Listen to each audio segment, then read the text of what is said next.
Coming up, Trump says it's a big, beautiful bill, but Elon Musk says it is an abomination. Who's right? I'll talk about that.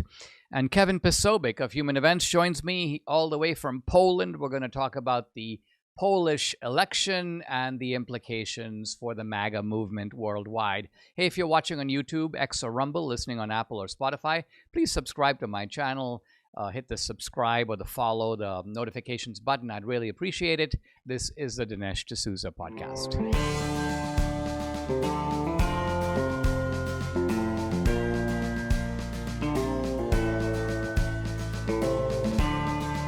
America needs this voice. The times are crazy. In a time of confusion, division, and lies, we need a brave voice of reason, understanding, and truth. This is the Dinesh D'Souza podcast. I want to talk about the big, beautiful bill because the question I think we need to ask is this somehow a big, beautiful, disgusting abomination? That phrase, a disgusting abomination, is from Elon Musk. And it seems a bit jarring to hear it because quite clearly it represents some kind of a break between Elon Musk and perhaps not with the Trump administration, although it could be because Trump is very much in favor of this bill. But it's certainly a break with the Republican Congress, where Musk seems just appalled, disgusted that these people are spending money like drunken sailors. And we have a Republican House and we have a Republican Senate. Just this morning, Musk added to his epithets by basically saying if we keep spending like this, we will end up in debt slavery. Another rather harsh expression. I mean, you have to think about, when you think of debt slavery, you think about people who came as indentured servants to America. They were in debt because the price of their passage was paid, and they were expected ultimately, in effect, to work for a certain amount of time to pay back that debt. If they didn't do that, they were, well, thrown in prison. So this is what Elon Musk historically is referring to with the phrase debt slavery. And what I want to do here is I want to lay out the Elon perspective, and then I also want to lay out the counterpoint coming from the Trump administration, specifically in the last couple of days from Stephen Miller. Now, I will say that I don't think it's a good idea to do public fights with Elon Musk. Not that Stephen Miller is doing that, but I did see that Mike Johnson, the Speaker of the House, says Elon is wrong about this bill. It's got a lot of good things in it. Usually when this kind of a fight brews, you don't want to have it on X, so you don't want to have it on social media. You want to basically get Elon on the phone and lay out what the issues are and try and see if you can find some points of agreement. Now, I think Elon's basic point is simply this, and that is that we are overspending not in the millions, but not even in the billions, but in the trillions of dollars.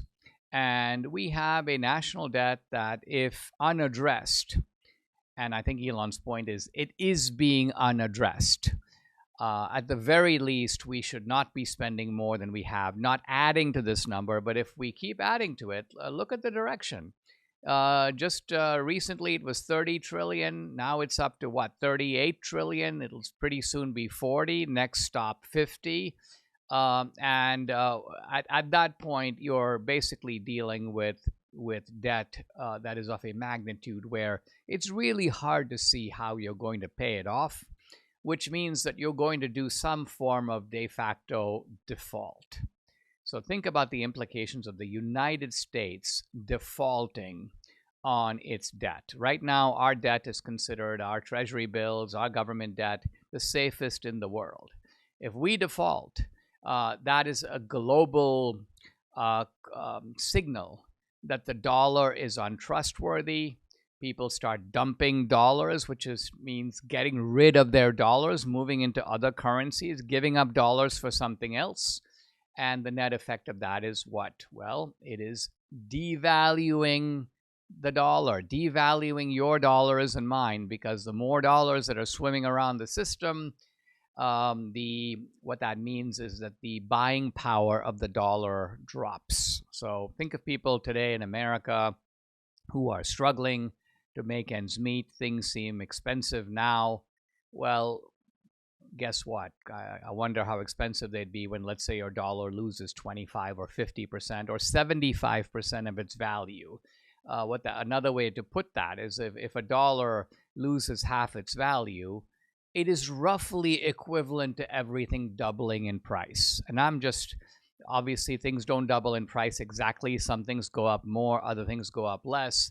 But just as a thought experiment, try to imagine every single thing that you buy, from a car to eating out at a restaurant, everything costs twice as much.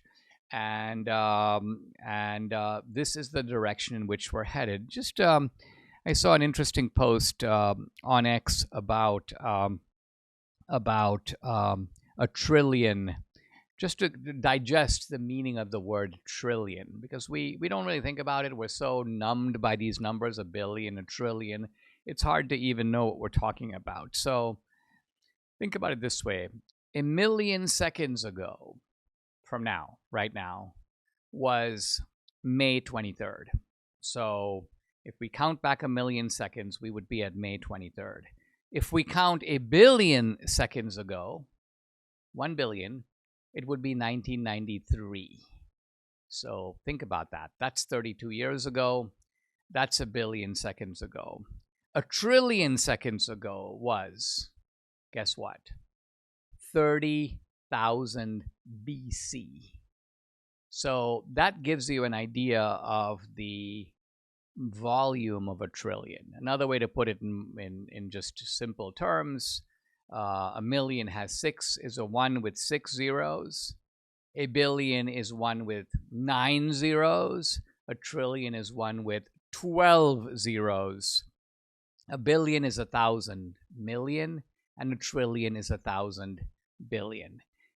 It is not just irresponsible. It is downright indecent to be spending this kind of money. Now, let's turn to the other side of it.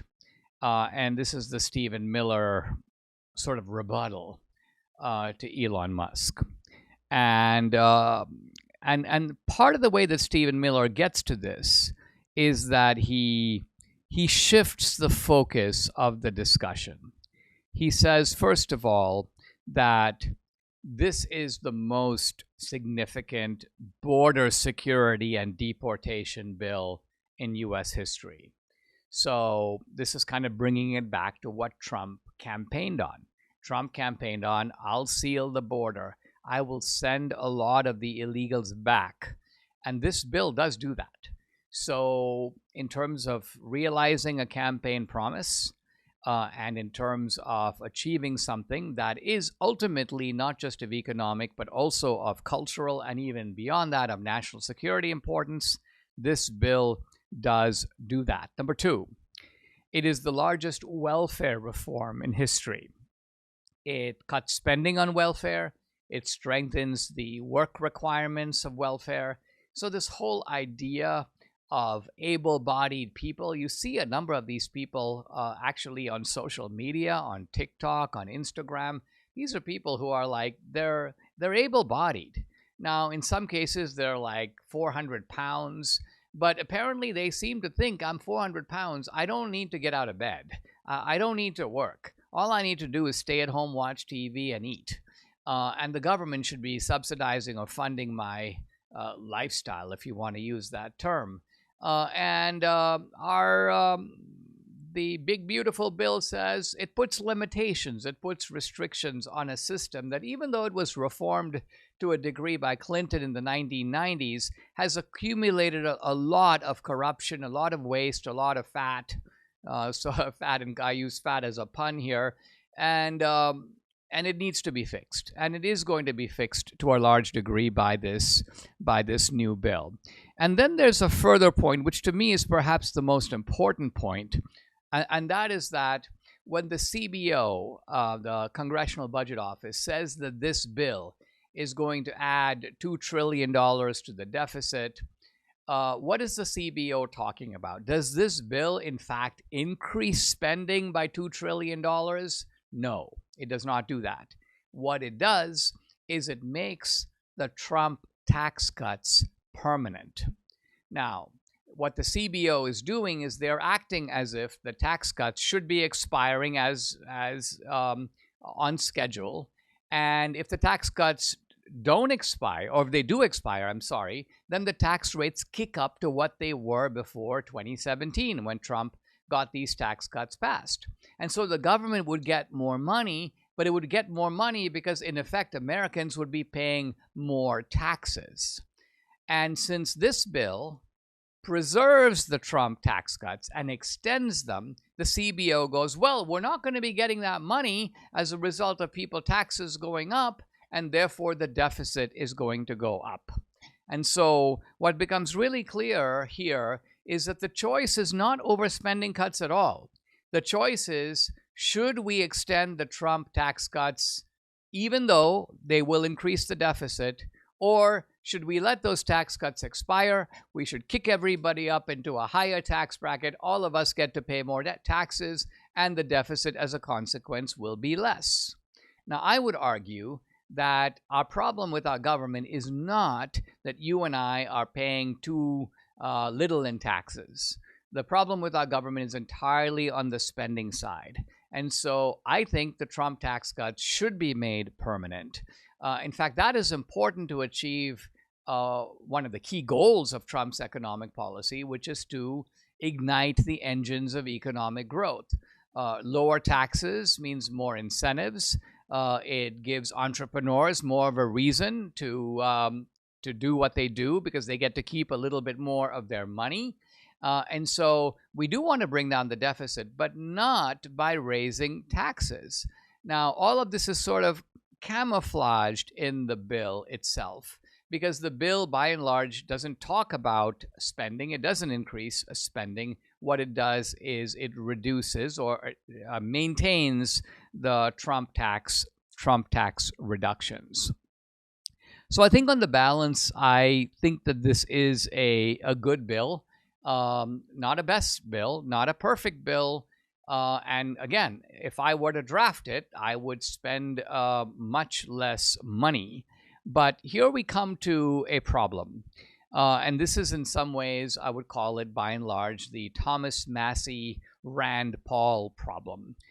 Thomas Massie, of course, is the sternest budget cutter in the House, and Rand Paul is the sternest budget cutter in the Senate. Thomas Massie did not vote for the big, beautiful bill, and Rand Paul is not going to vote for the big, beautiful bill in the Senate. Now, what is their position? I think their position is simply this: I can't in good conscience vote for a bill that spends this much money. And yet, if you were to say to Thomas Massie or Rand Paul, all right, we agree with you. Why don't you give us a bill that has, let's not even give it a, let's just give it a 50-50 chance of passing the House and the Senate. You draft it, give it to us, and let's see what that looks like. It is not an accident that neither Thomas Massie nor Rand Paul have produced such a bill. Why? Because they know, as well as you do, as well as I do, as well as Trump does, as well as Stephen Miller does, as well as Elon Musk does, that there is not political support in the House or the Senate on the Republican or the Democratic side for the kind of cuts that Massie and Rand Paul want. So do I agree with them in principle that those cuts would be desirable? Yes. But see, here we come to the heart of our system. Our system is that all good ideas, however good, have got to be supported by popular consent. And by popular consent here, what I mean is the consent of the American people as expressed through their elected representatives. Now, you can tell me, and you're probably right, that we have a system in which the elected representatives have all kinds of perverse incentives not to want to cut spending, particularly in their own districts. And you can tell me that there's also a perversity in the entitlement mentality of the American people who want Social Security benefits to continue, even if the system is going to run out of money. They want Medicare and healthcare benefits to continue, even if it is a heavier and heavier burden on the smaller cohort of people who are working. And so, be that as it may, the problem may lie with the founders. It may lie with democracy itself. It may lie with our elected representatives. It may be with the faulty choices of the American, short-sighted judgments of the American people. But my point is, whichever of those it is, or whatever combination it is, the simple truth of it is there is no political majority here to vote for the kind of legislation that Rand Paul and Thomas Massie want. And so the way I think about it is, it's either what we got, this big, beautiful bill, or nothing, which is to say, no big, beautiful bill. Now, none of this is to say that there can't be incremental improvements. The Senate might be able to make some further reductions, and then Speaker Johnson will have to try to get that revised bill through the House. So I'm not talking about tinkering with the bill to make it better. I think that is possible. But to come up imaginatively with a fundamentally different bill, a bill, let's say, that takes another $2 trillion out of government spending, that is just not going to happen. That is just not in the cards. So while it might be a desirable idea, it's not a practical idea. And in the end, politics is not about what can be conceived in your mind. Politics is ultimately about what you can get done. I'm really happy to talk to you guys about the amazing people at PhD Weight Loss. Debbie lost 24 pounds. I lost 27. This was 2 years ago, and you can see for yourself, we have kept it off. This is a weight loss program that works. It's our way of life eating, and we love it. The program is so simple. They do the planning for you. All you have to do is follow the plan, just like we did. Now, it's customized to your personal needs and your schedule. This is not a one-size-fits-all plan. They even provide 80% of your food at no additional cost. No drugs are involved, no injections, no expensive medication. This is 100% science-based nutrition. The plan teaches your body to heal itself. Now, you meet with your nutritionist every week. If you have questions, you call, you email.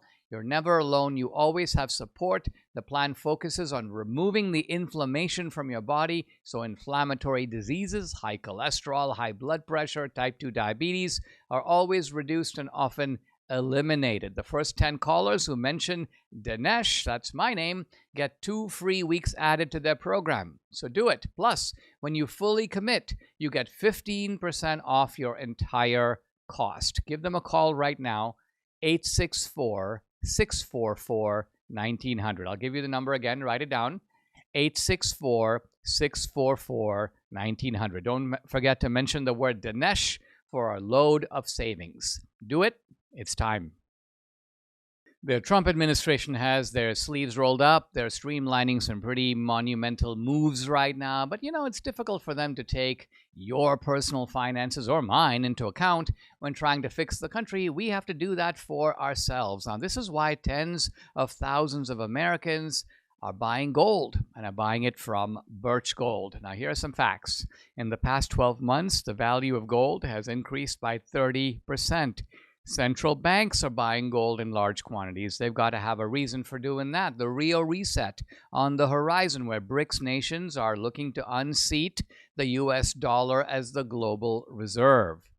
You need to protect yourself, and you can find peace of mind in gold. Birch Gold makes it easy to convert an existing IRA or 401k into a tax-sheltered IRA in physical gold, or you can just buy gold to store at home. Just text my name, Dinesh, to 989898. Birch Gold will send you a free information kit on gold. There's no obligation here, just useful information, so you have nothing to lose. Birch Gold has an A-plus rating with the Better Business Bureau, thousands of happy customers, so go ahead, diversify your savings today. Get started. Text the word Dinesh to 989898. Guys, I'm really delighted to welcome to the podcast. This is from Poland. Kevin Posobiec, and this is the other side of the dynamic Posobiec duo. We've had Jack Posobiec on the show a number of times. I think this is the first time I'm having Kevin on, and he's a co-host of Human Events. He also claims to be, and I'm going to ask him about this, the brain trust behind the name change of the Gulf of America. You can follow him on X at Kevin Posobiec. The websites are humanevents.com and also clownworldstore.com, which I'm sure is kind of a juicy place to get all kinds of cool merchandise. Kevin, thanks for joining me. I appreciate it, especially all the way from Poland. I want to talk about Poland. I know you're actually in the governmental or the parliamentary building, but before we do that, I want to probe you on this claim that you are the brains behind the Gulf of America name. Talk a little bit about that. Well, thank you so much, Dinesh, for being on the show here. Yes, indeed I am. Not everyone is familiar with that in Poland here, but it was an incredible story. Yes, so the legend has it now that I am indeed the founder of the Gulf of America. It used to be the Gulf of Mexico until recently, last April. My friend and I, Johnny, from my church that I go to in Tampa, we were just hanging out one Sunday afternoon, and we decided to rent wave runners because it was just a beautiful day and nothing else was going on. So we went out and we hit the beach. And we're ripping down the ocean, a very 4th of July Americana, Hulk Hogan kind of moment. And he actually lives down there, Hulk Hogan, in Clearwater, Florida. So I was feeling very patriotic Americana, and I took this picture of my feet on the wave runner, and I said, in the tweet on Twitter, I said, cruising the Gulf of America come 2025. And that was last April. So lo and behold, Jack, very thankfully retweets a lot of my stuff. And I think it was around the time President Trump was speaking about taking back the Panama Canal. Jack mentioned, hey, while we're at it, let's also rename the Gulf of Mexico to the Gulf of America. And perhaps someone from the administration saw that and showed it to the president. And he said, wow, that is a good idea. How about it? And after that, we've seen his poster that he has in the Oval Office, and it has been renamed. So here's the first part of it, is that the Washington Post calls Jack and says, hey, where did we get this source? How did you think of that? And he said, me? No, it was my brother. So I spent about half an hour on the phone with Washington Post, and they ended up publishing it after about CPAC in DC a few months back. And they credited me with it, saying, sure enough, I was the founder based off this tweet. Kevin, this is actually hilarious and awesome, and delighted to hear it. Yeah. And the reason I'm actually chuckling over the whole thing is that you might have seen in the news that Pete Hegseth is apparently now in the process of renaming a whole bunch of U.S. Navy ships. I don't know if you know about this, but we've got Navy ships. I didn't know. We've got Navy ships that are named after the gay activist Harvey Milk. We've got one named after Thurgood Marshall, Ruth Bader Ginsburg, Harriet Tubman, someone named Lucy Stone, Cesar Chavez, and apparently Medgar Evers. I'm a little surprised not to see George Floyd's name on this list, but these guys, most of whom have absolutely nothing to do with the Navy. Now, apparently this Harvey Milk guy was a Navy instructor or a Navy diver for a couple of years, but guess what? I mean, there are a lot of people who are Navy divers, right? But they don't exactly get ships named after them unless, I guess, they are, quote, gay icons. So it looks like you see on the right now something that the left is normally so good at, which is the whole take down the monuments, rename them, essentially stamp everything with their badge of approval. And I, for one, I'm actually glad to see the Trump administration doing the opposite. Absolutely, absolutely, yes. And it was great on Pete Hegseth to just wait on that, to stall until June for him to change the Harvey Milk name. And yeah, we'll see who, how smoothly that transitions. Because just quickly to follow up with the Gulf. So the kicker there was the Associated Press refused to acknowledge the name, and we'll see if everyone acknowledges the names of these ships. And they took the White House press office to court. Lo and behold, the judge sided with the White House in that case. So they had to recognize the name, or else they would be not allowed to be the AP in the press office. But I think it's grand to see that the titles are being renamed, as well as hopefully the forts as well. We're bringing back the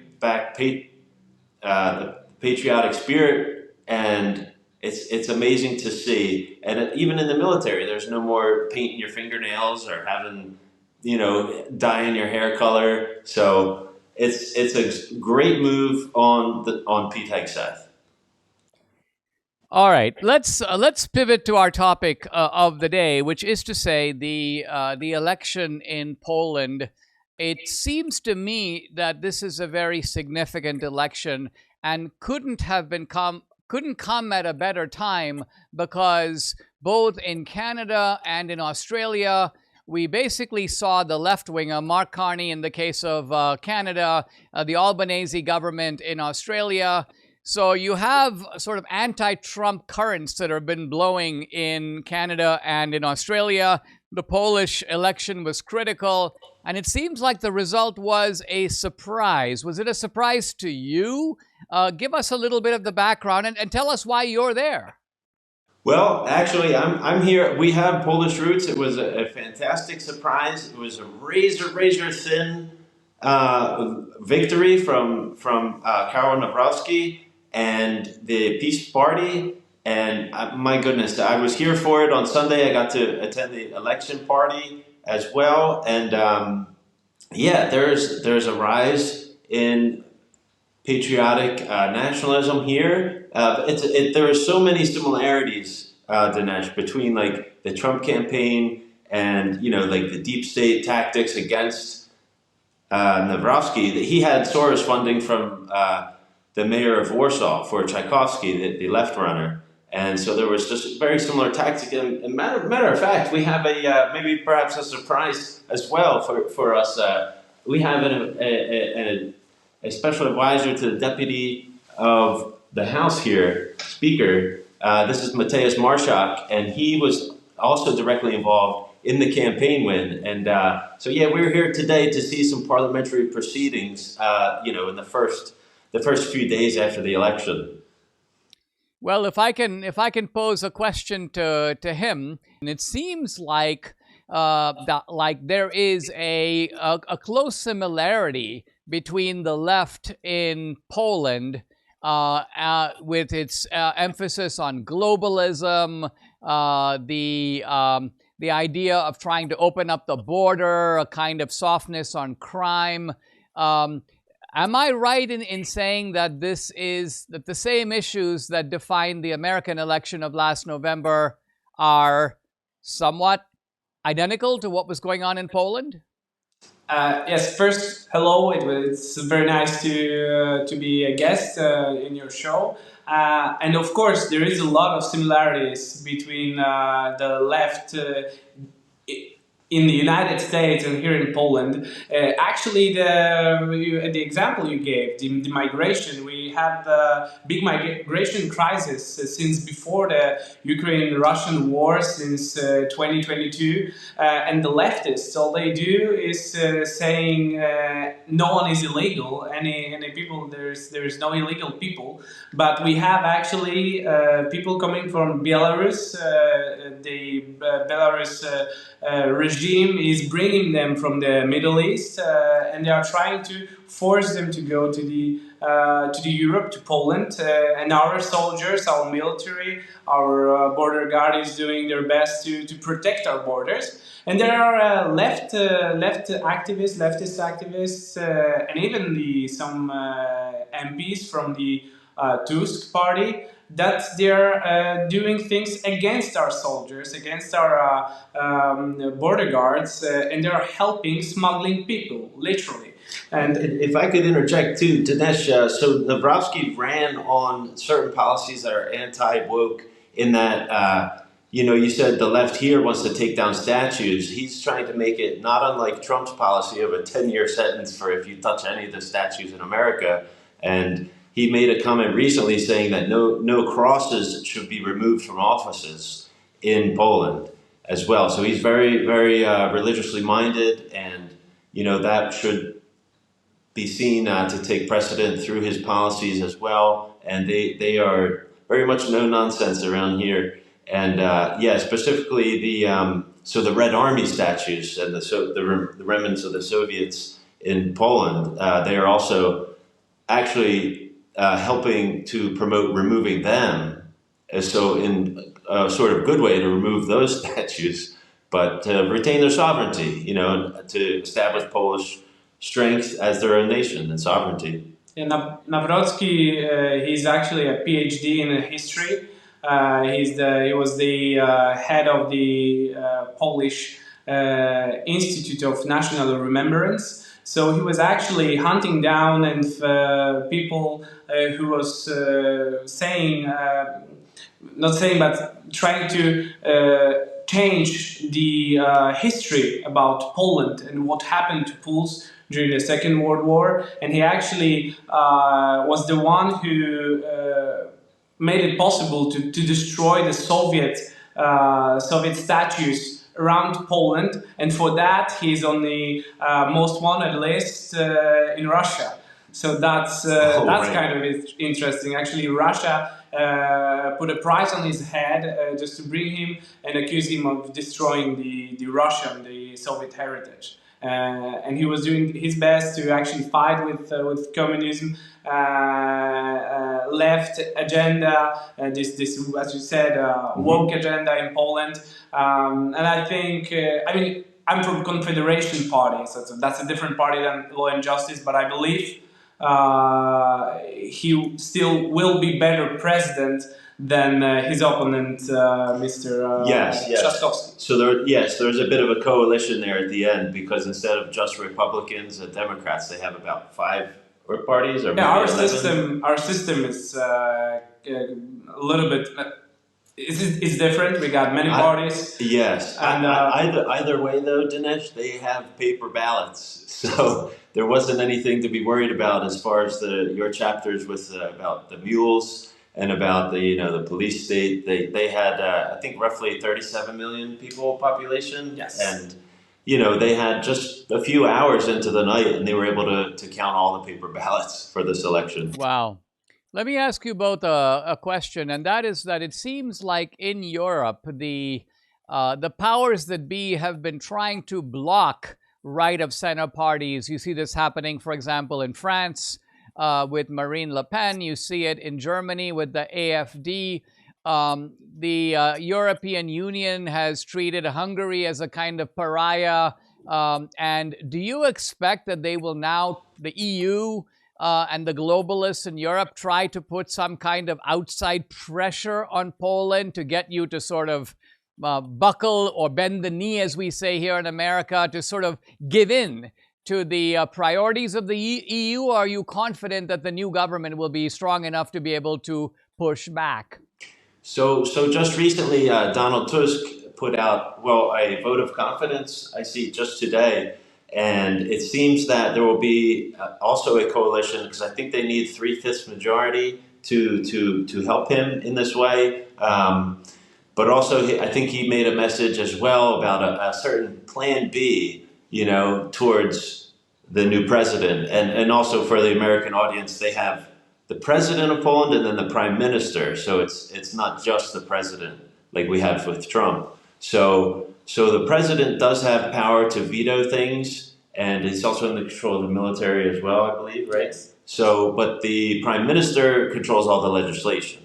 So maybe you could speak more to that, as if you know any insights. Yes, so if it comes about pressure from the European Union, just today we had actually a voice, one of the European parliamentarians, European MPs from Germany actually threatened Poland that he said something like that Donald Tusk, the party is over, you need to work on your country and bring back democracy. And if you won't do that, we will just block the funding from European Union to Poland, and that is just because Karol Nawrocki won, not Trzaskowski, who would be a supporter of the Donald Tusk government, and now they will have a tough time to actually bring a law that will be. That would be fitting to the European elites and so on. So they'll have a tough time. And actually, one more country worth mentioning is Romania. The same, that was a different scenario. There was a presidential election, and they were totally cancelled because of the accusation of Russian influence on the election, and the only influence was to, of course, I'm not saying it was good, but financing the part of campaign among the people from different sources. But still, the European Union was first to scream about that. Guys, I want to thank you for giving us your insights all the way from Poland. Kevin, we have to have you back on when you're back on this side of things. But I know there's a lot of celebration still going on over there. Congrats on what you've accomplished. Yes. I'm glad, Kevin, you're there to witness it. It's good news from Poland. Guys, I've been talking to Kevin Posobiec, co-host of Human Events. Guys, thank you very much for joining me. You're welcome, Mr. D'Souza. You're welcome. Thank you so much. As you know, our friend Mike Lindell, who, by the way, is in the middle of a big election court case right now, but this guy has a passion to help everyone get the best sleep of your life. And he didn't stop just by creating the best pillow. He's also created the best bed sheets ever. They look and feel great. This means an even better night's sleep for me, which is important for my busy schedule. And Mike is offering some great deals on his Giza Dream bed sheets. Debbie and I use them. We love them. Any size, any color. Right now, just $49.98. That's right. You can get kings, you can get queens, split kings, cal kings. As I said, any size, any color, $49.98. So order now, because when they're gone, they're gone. Also, for a limited time, when you order over $100, you get $100 in free digital gifts. Call 800-876-0227. The number again, 800-876-0227. Or you can go to mypillow.com. Make sure to use the promo code DINESH Dinesh, and that gives you the amazing offer, $49.98 on the Giza Dream Sheets, any size, any color. We're talking about Reagan's economic policy, part of my book, Ronald Reagan, How an Ordinary Man Became an Extraordinary Leader. And the signature achievement of the first year of Reagan was the 1981 tax cut. This was a 25% across-the-board tax cut. Basically a 5% reduction the first year, and then 10% the second, 10% the third. And so added up, that's 25% total. The top rate is dropped from 70%, if you can believe it, 70% to 50%. As I've mentioned before, it would subsequently drop from 50% down to 28%. This is big stuff. And there were some other improvements. Taxes were indexed to inflation, which meant that if there was inflation, you wouldn't be kicked up into higher tax brackets. There was also some reductions in real estate and business taxes. The IRA system of saving money for retirement was exempted. You're still allowed to make tax-deductible contributions. So this was a big achievement by Reagan. And the Democrats did their best to block it, to stop it. In fact, Reagan was subjected to so many kind of attacks from Tip ONeal that he was somewhat surprised and perhaps even wounded. So he went to Tip and he goes, well, Tip, you can criticize my plan, but your rhetoric is just so over the top. It's just so extreme. And apparently Tip ONeal said something to Reagan to the effect of, that's politics, old boy. After 6 p.m. we can be friends, but before 6, it's politics.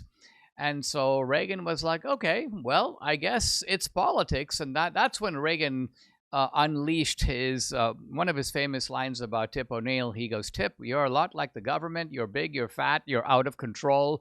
And so this is a little bit of Reagan doing, even before Trump, the Trump thing, which is to strike out against your opponent, kind of in their own coin.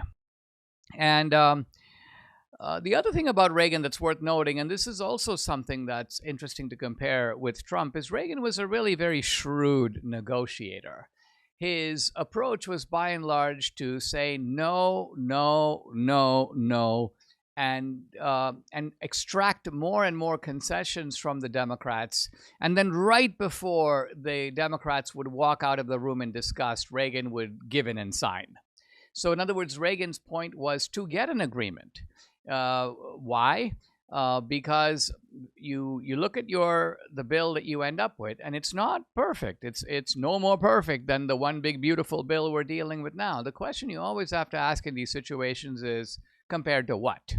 Is the bill as good as it could be? Very often that's the answer to that is no. Is it better than the status quo? Usually the answer to that is yes. And Reagan's point of view is, let's make it as good as possible, and then let's get it done. Now, the problem for Reagan came on the spending side, and this is something I want to focus on in some depth, just because of the eerie similarity to the spending debate that we're having today. The spending debate I've been talking about on this episode and in recent podcasts as well. And that is the issue of government spending exceeding government revenues, obviously producing a deficit. And the deficit numbers, if you look at the deficit figures under Reagan, they now seem unbelievably small.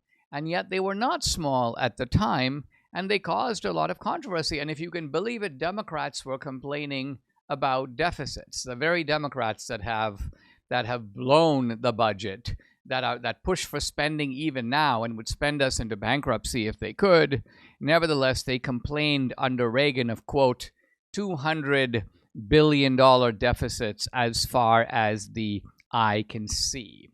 And it's true. Under the Reagan years, the United States added $1.5 trillion to the debt. But we're talking about $1.5 trillion over 8 years. Right now, we're talking about deficits of $2.5 trillion in 1 year. So the Reagan deficits were, as I say, minuscule by comparison, but were not minuscule. Were not seen as such at the time, and arguably, they were the start to a set of escalating deficits, a problem that was bad, but got even worse. Now, a lot of the rhetoric we hear today is not really new. We're robbing our children and grandchildren. We're borrowing from the future. This is an intergenerational offense. In the Reagan years, in fact, ironically, as the economy prospered, the Democrats went from saying that we would never prosper, things that we would not have economic growth, to then complaining this is an era of greed, it's an era of selfishness, it's an era of big spenders, of multi-millionaires, of people going around in yachts. So they claim that your policies will never produce prosperity, and when they do, they deplore the prosperity. They say things like, and one of the phrases that was developed in the Reagan years and hasn't gone away, trickle-down economics, that somehow the benefits of the economic boom of Reaganism just went to a few people, or it went to the people at the upper end of society, and very little of it kind of percolated down to people in the middle class or below that. The fact that the United States was running these big deficits caused a number of people, and by the way, not just Democrats, but some Republicans, particularly some of the same types of Republicans, the Paul Ryans before Paul Ryan, the sort of balance the budget Republican crew, the Republican establishment. They deplored Reaganism. In fact, one of them, a guy I knew from my days in D.C., a very nice guy and smart guy, Fred Smith, I believe at that time at the Competitive Enterprise Institute, he goes, "The Reagan Revolution hasn't failed. It hasn't really been tried." And what he was looking for, Fred Smith, is he approved of the tax cuts. And but he wanted to see spending cuts that were commensurate with the tax cuts. And when he didn't see that, his argument was, hey, we didn't get the spending cuts that we had hoped for, and therefore the whole thing is kind of a failure. Now, we're going to be looking at this a little more carefully and in a little more depth, because whenever we evaluate these situations, we have to look at the choices available to people at the time. So you might like to say, in theory, I would like to have a U.S. government that is half as big as the government we have now. In theory, I would like to shut down half the departments. I'd like to fire half the bureaucrats. In theory, I want to reform Medicare and Medicaid and Social Security. In theory, I think that the government should only spend what it takes in. And yet, you don't have a pathway to get from here to there. You don't know how to go from here to there. This is a little bit of the problem I think that we're having right now with, say, Rand Paul. Rand Paul is basically saying we can't spend this much. And he's right. We shouldn't be spending this much. But the problem is if you turn around to Rand Paul and say, all right, Rand Paul, we can't spend this much. Where would you cut? Now, this is not the case where Rand Paul doesn't have an answer. He would absolutely have an answer. He'd say, well, let's cut here, here, here, here, and here. And then you say to Rand Paul, if you do those cuts, can you get us a majority of votes in the House? I think he would answer no. Can you get us a majority of votes in the Senate? I think he would answer no. So in other words, what you're dealing with is an opposition, not between a kind of a good bill and a not so good bill, but an opposition between theory and practice, an opposition between something that is viable and something that is not viable. This notion of getting things across the finish line, in other words, a budget is not simply something that is developed in thought. A budget is something that needs to be approved, it needs to be voted on, it needs to be signed, it needs to become the operating budget of the United States. And in our constitutional system, that doesn't happen until the House votes and the Senate votes and the president then takes it up. And there was a shadowy, interesting, smart, eccentric figure in the Reagan administration. His name was David Stockman. David Stockman is still around. He had a rather brief and, I would have to say in the end, unhappy career in the government. He was very much a Paul Ryan before Paul Ryan. And David Stockman was a assiduous, determined budget cutter. His knowledge of the budget was second to none. He could tell you line items that Reagan had never even heard of. And he had great ideas about where to slash the budget, how to shut down entire departments and agencies. And his knowledge was detailed, precise, and this was a guy who knew what he was talking about. And yet, he ended up essentially blowing up his career, at least blowing up his career in the federal government. He was the director of the Office of Management and Budget. He ended up fighting with Reagan. He ended up essentially defecting and going to the Atlantic Monthly, where he he gave an interview. Later it became a book, very critical of Reagan. His basic theme is that Reaganism is not only going to fail, it's like already failed. And it's already failed because my plans have not been enacted for cutting the government. So if all of this sounds very familiar, yes, we've kind of been down this road already. And by looking at it in the Reagan era, we can come to a little better understanding of what are the choices available. Why do these budget cutting schemes kind of come to grief? what is the problem here? Is the problem with just the Democrats? Is it that we have a uniparty and the Republicans are in it with the Democrats? Is the blame to go to the American founders themselves? They set up a system that is somehow inherently sluggish, inherently defective. Is the problem with the American people? They want and claim entitlements that they somehow are, quote, entitled to, but there just isn't enough money. But since it's an entitlement, who cares if there's enough money? I'm entitled to it, so pay me anyway. And we'll deal with any problems that arise later. So all of this stuff that we are dealing with now is the perhaps not identical, but similar stuff to what Reagan was dealing with and Stockman was dealing with. And think about it. This was in 1981. So we're talking about 45 years ago.